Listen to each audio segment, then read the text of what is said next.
Assalamualaikum dear students. Today we will start our topic that is role of cytoplasm in development. हमने development of चीक देखा.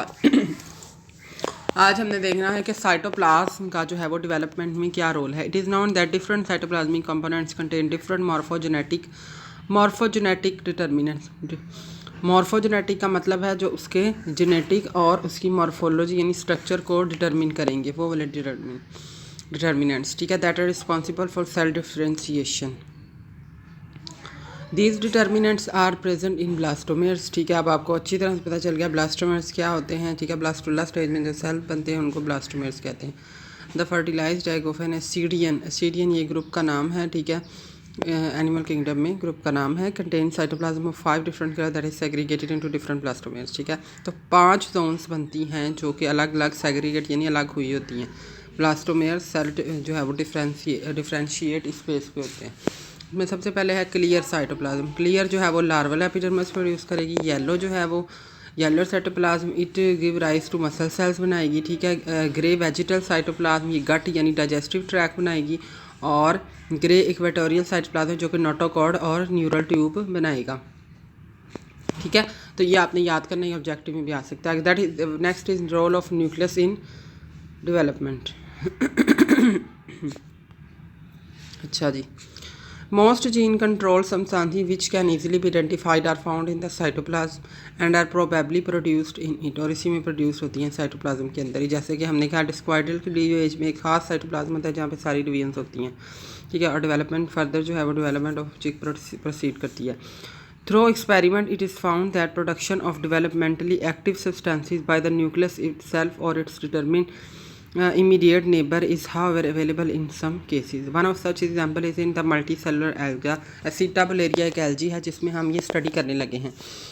ठीक है, कि nucleus क्या क्या रोल है डेवलपमेंट में. ठीक है, इट कंसिस्ट ऑफ राइजर जो रूट लाइक स्ट्रक्चर्स होती हैं, हेयर लाइक स्ट्रक्चर जो स्टेम के नीचे अंडरग्राउंड होती हैं, which is attach to the ground from which rises a long stalk which with an umbrella shaped cap on its top. ये इसकी स्ट्रक्चर है एक सिंपल एसिटाबुलेरिया की. On the basis of structure and shape of the cap, 2 species of Acetabularia have been identified. Acetabularia mediterranean, which has regular shaped cap, एक की regular होती है और एक की इरेगुलर होती है जिसको Acetabularia crenulata कहते हैं. ठीक है, there is only a single nucleus although they may attain the size of several centimeter or more. ये हैमरलिंग एक साइंटिस्ट था. It show that if the cap is removed a new one is regenerated. He cut off the nucleus containing rhizome from an algal of one species and grafted a small piece containing the nucleus of. इसने एक से 2 species ही आप diagram में देखें ज़रा, एक green colour की है और एक येलो कलर में शो हो रही है. ठीक है, जो इरेगुलर है और जो रेगुलर है वो ग्रीन में शो हो रही है. पहले उसने उसका राइजॉइड कट किया. क्या चीज़ कट की है उसने? उसका ही cut off the nucleus containing rhizome from. ठीक है, ये न्यूक्लियस लिया है किसका? राइजॉइड जो नीचे वाली स्ट्रक्चर उसका न्यूक्लियस दोनों का काट लिया. ठीक है, इसका न्यूक्लियस काट के इरेगुलर वाली का उसने ग्राफ्ट किया किस में? जो ऊपर वाली थी ग्रीन वाली. ठीक है, और जो ऊपर वाले का काट के नीचे वाले में जो है वो नीचे वाले में उसने लगा दिया. ठीक है, ग्राफ्ट किया. जब अब आप देखें कि जो येलो वाला पोर्शन है वो राइजॉइड के स्टेम में जब लगाया गया तो जो है वो स्ट्रक्चर वही डेवलप हुई जो कि राइजॉइड ग्रीन वाली थी. लेकिन जब नीचे लगाया गया उसका पोर्शन ग्रीन वाले में तो उसमें जो है वो येलो वाली अम्ब्रेला या कैप जनरेट हुई. ठीक है, इसका मतलब है जो नीचे राइजॉइड के अंदर न्यूक्लियस है वो रिस्पॉन्सिबल है किसके लिए? Development of cap. वो कैप के जो मॉर्फोजेनेटिक करैक्टर्स हैं वो इसके अंदर हैं. ठीक है, अब उसमें इसको थोड़ा पढ़ लेते हैं. Nucleus lying at the base of the जो बेस पे न्यूक्लियस होगा वही एंड नॉट द स्टाक. तो जब स्टाक वाला काटा गया तो उससे कैप नहीं रीजनरेट. जब बेस वाला काटा गया तो उससे जो है वो स्ट्रक्चर कैप की डिटरमिन हुई. इसका मतलब है कि irrespective of the fact to which species the cytoplasm belong, the genes were able to express, ठीक है। तो साइटोप्लाज्म की बात नहीं, यहाँ साइटोप्लाज्म एक्सक्लूड हो गया है, माइनस हो गया है। यहाँ पे बात किसकी है? जीन्स की। तो जीन्स जो बेस पे थी या न्यूक्लियस के अंदर जो जीन्स थी वो डिटरमिन कर रही थी और वो बेस पे थी, ठीक है।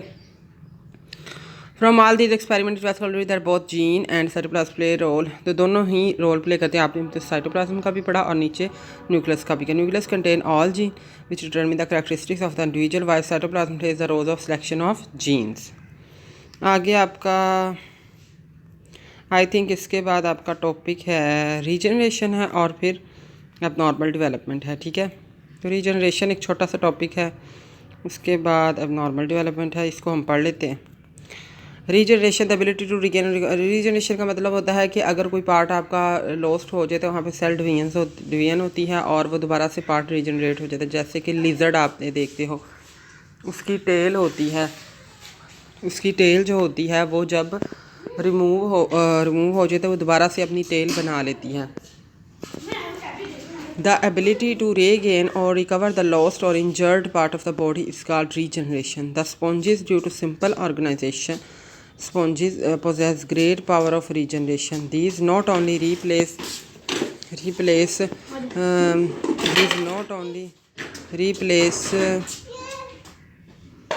the part during injury, but any piece of the body is capable of growing into complete sponge. तो ज़रूरी नहीं कि इंजरी में हो, बल्कि वो पूरे एक पार्ट से पूरा पार्ट जो है वो बन सकता है, पूरा स्पॉन्ज बन जाता है, ठीक है। तो इसका आपने थोड़ा सा कंसेप्ट बस अपने याद रखना है और इसके नहीं वेरी स्लो प्रोसेस होता है और इसमें मंथ और ईयर्स भी लगते हैं, ठीक है। If lobster loses its pincer claw उसका पंजा है, ठीक है। लॉबस्टर क्या होता है? पतंगे जो होते हैं, तो वो नया क्लॉ जो है वो रीजनरेट करेगा। If star fish breaks off portion of their arm into pieces till the central disc completely divide or forms is left. The central disc in almost all cases and also the arms in some cases are capable of developing into separate individuals if head of the earthworm is removed, ठीक है। इसलिए आपने सारी examples याद करनी कौन कौन से, जो अर्थवर्म का बताया हुआ है, ठीक है। इसी तरह लिजर्ड का बताया हुआ है, ठीक है। इसमें कुछ भी मुश्किल नहीं, ये आपने पढ़ लेना है, ठीक है। तो आपने इसमें जस्ट जो है रीजनरेशन की डेफिनेशन करें और एग्जाम्पल करें, जैसे लिजर्ड का बताया है, स्पॉन्ज का बताया है, अर्थवर्म का बताया है, ठीक है, लिजर्ड का बताया है, ठीक है। Healing of fracture and repair of skin wound are some example of regeneration, ये भी आपने एग्जांपल सारी याद करनी, को भी आपको एमसीक्यू में आ सकती है, ठीक है।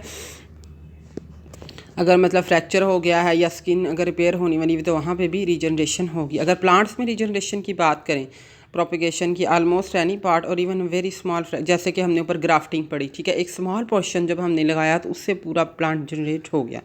Almost any part or even a very small fragment of a plant, a piece of stem or leaf or even a single tissue cell में डिवेलप इनटू द फुल। तो आपको पता होना चाहिए एनिमल्स में कैसे रीजनरेशन होती है और प्लांट में ज़्यादा जो है वो आप कह सकते हैं प्रोनाउंस्ड होती है ज़्यादा, इस तरह से, क्योंकि उसका अगर हम आप छोटा सा लीफ पार्ट उसको मीडिया दें, आर्टिफिशियल कल्चर मीडिया दें, तो वो पूरा का पूरा जो है वो उससे प्लांट बन सकता है, हार्मोन्स अगर उसमें डाले जाएं, ठीक है।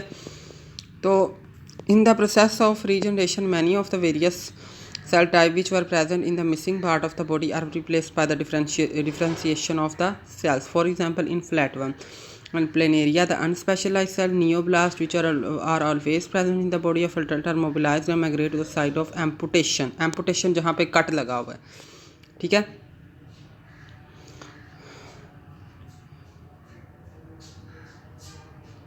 तो जहाँ पे कट लगा है वहाँ पे डिफरेंशिएशन वाले सेल्स आ जाते हैं और वो divide, but in other like salamanders और newt some of the specialised tissue cell types in the stump of an amputated limb apparently de-differentiate and then proceed to, पहले de-differentiate होंगे फिर differentiate। आप इधर देखें A section repression fee and follow by regeneration. Platform है, इसको pinches into two, दो में ये डिवाइड हो गया, ठीक है। Posterior half with no head, posterior का हेड नहीं है और अंटीरियर की टेल नहीं है, तो दोनों ने इसने अपना टेल बना ली और जिसके पास हेड था उसने अपनी टेल बना ली, जिसके पास टेल थी उसने अपना हेड बना लिया। तो वहाँ पे क्या हुआ, डिफरेंशिएशन वाले सेल्स आते हैं और डेवलप हो जाते हैं। जो अनस्पेशलाइज सेल्स हैं उनको वो नियोब्लास्ट कह रहे हैं, जो कि हमेशा बॉडी में प्रेजेंट होंगे, ठीक है। In the body of the adult are mobilize, ठीक है। तो ये जाके कट वाली जगह पे रीजनरेशन का प्रोसेस करेंगे, जो कि अनस्पेशलाइज्ड हैं, जिन्होंने कोई आर्गन नहीं बनाया हुआ। ठीक है।